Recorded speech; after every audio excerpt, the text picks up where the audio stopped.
Hi, I'm Curtis with the Fun Times Guide.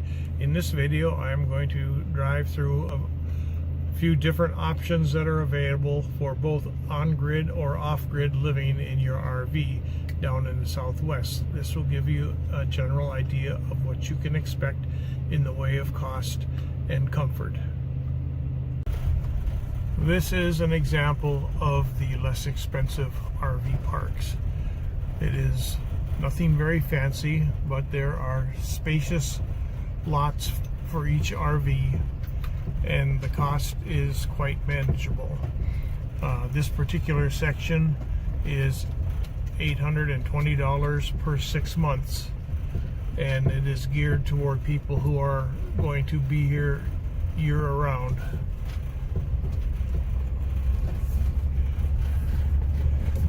There are not much in the way of amenities, but you don't have to move your RV to, you have full hookups. So once you park your RV, you can be comfortable for as long as you wish.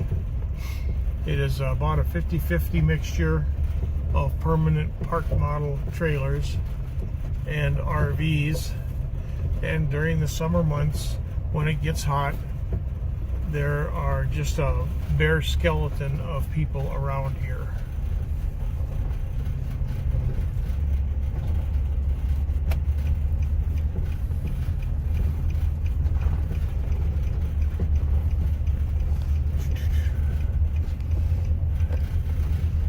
It is clean and well maintained, and it is a good community where neighbors watch out for each other, and you don't have to feel that your door needs to be locked every time you step away from your home.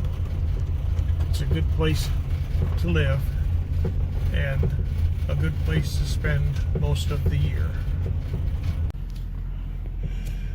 This is a step up in quality for an RV park.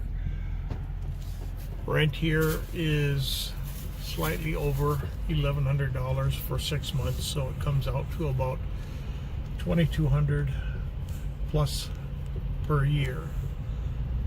For the increase, you get similar sized large lots, you get paved streets, a palm tree in every lot.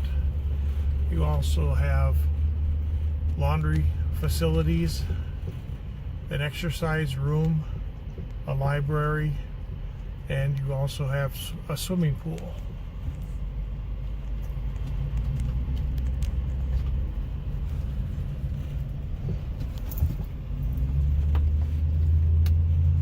Here again, the majority of the spaces are occupied by permanent park model homes, but there is adequate turnover in the RV sections as well. This is a large park. It has roughly 600 residents.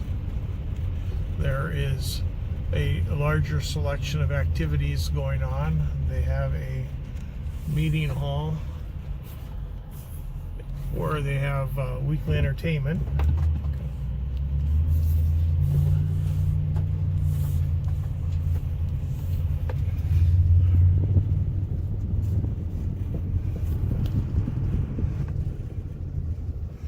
And they have a larger year-round occupancy than the smaller park. Again, you have a sense of community in an RV park that you don't really accomplish boondocking out in the wilderness.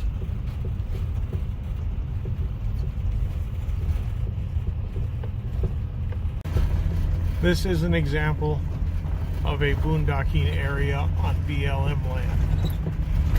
This one is about 15 miles from the nearest town, and you are allowed to camp anywhere alongside the road.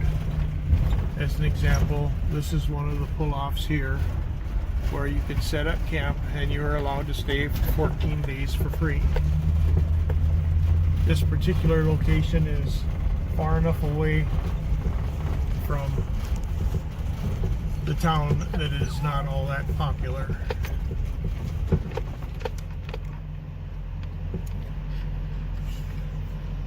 If you follow this road out, it leads to off-road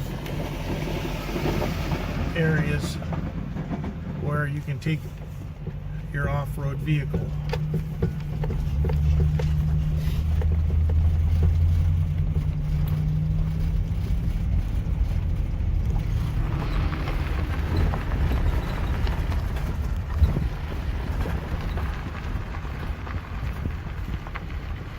It is not completely abandoned, as there are a group of RVs camping together off in the distance here.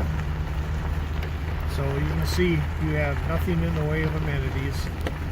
You just have wide open spaces where you can be left alone.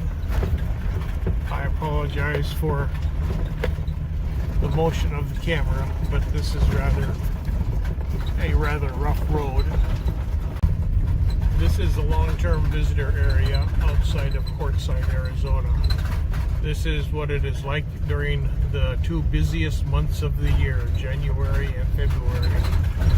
The big tent show is going on, so it is quite busy in here, but the rest of the season is not nearly as crowded as it is now. You can stay here for $180 for a 7-month permit, and you will have access to a dump station, a water station, and dumpsters. And we are about 4 miles out of town, so gas and a small amount of groceries are available fairly close by. These have been just a few examples of the different types of places that you can spend time in the Southwest, and give you an idea of the cost. There are multiple opportunities for each style of living, and you can feel comfortable that there will be a place for you if you choose to come to southern Arizona for the winters or for the long term. I hope this information has been helpful, and we'll see you on the next video.